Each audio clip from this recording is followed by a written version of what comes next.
Quando parliamo di protezione galvanica, molti armatori si concentrano sullo zinco, ma trascurano un dettaglio fondamentale: il collegamento con il motore. Infatti, lo zinco, il blocco motore e il negativo della batteria sono tutti collegati elettricamente. Sembra normale, e in effetti lo è in navigazione, ma c'è un momento in cui questa connessione può diventare il peggior nemico della tua barca, quando sei in banchina collegato alla 230 volt. Correnti vaganti, ossidazioni accelerate, zinchi che spariscono in poche settimane. Problemi che possono costare caro in manutenzione e danni. Oggi vediamo come risolvere il problema in modo definitivo. Lascio la parola a Salvo Minolfo di Sicurezza Barca, che ci spiega passo passo come fare. Grazie, partiamo dal punto chiave.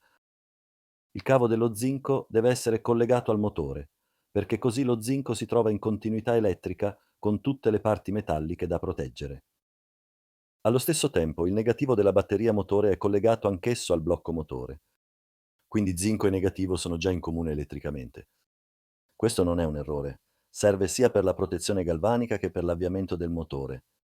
Il problema nasce in banchina, quando colleghiamo la barca alla rete elettrica a 230 volt.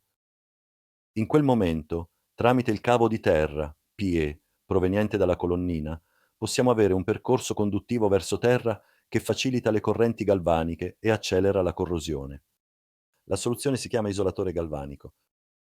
È un dispositivo che si monta in serie sul conduttore di terra proveniente dalla banchina. In pratica blocca le correnti galvaniche a bassa tensione, quelle responsabili della corrosione, ma lascia passare la corrente di guasto ad alta tensione, garantendo la sicurezza. Come si dimensiona? Non in base ai consumi, ma alla corrente nominale della presa di banchina. Esempio, se la tua presa è da 16 A puoi usare un isolatore da 16 A, ma io consiglio di scegliere un modello più grande, ad esempio 50 A, così lavori con margine e sei pronto ad eventuali upgrade futuri. Caratteristiche da cercare. Modello fail-safe, così in caso di guasto mantiene la continuità di terra.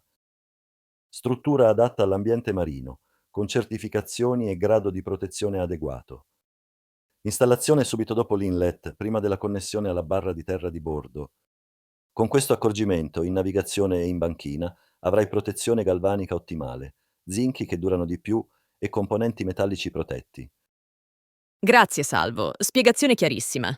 Se vuoi proteggere la tua barca e scoprire altri consigli pratici sull'impiantistica di bordo, iscriviti subito al canale Sicurezza Barca e attiva la campanella, così non ti perdi i prossimi video. Alla prossima e buon mare!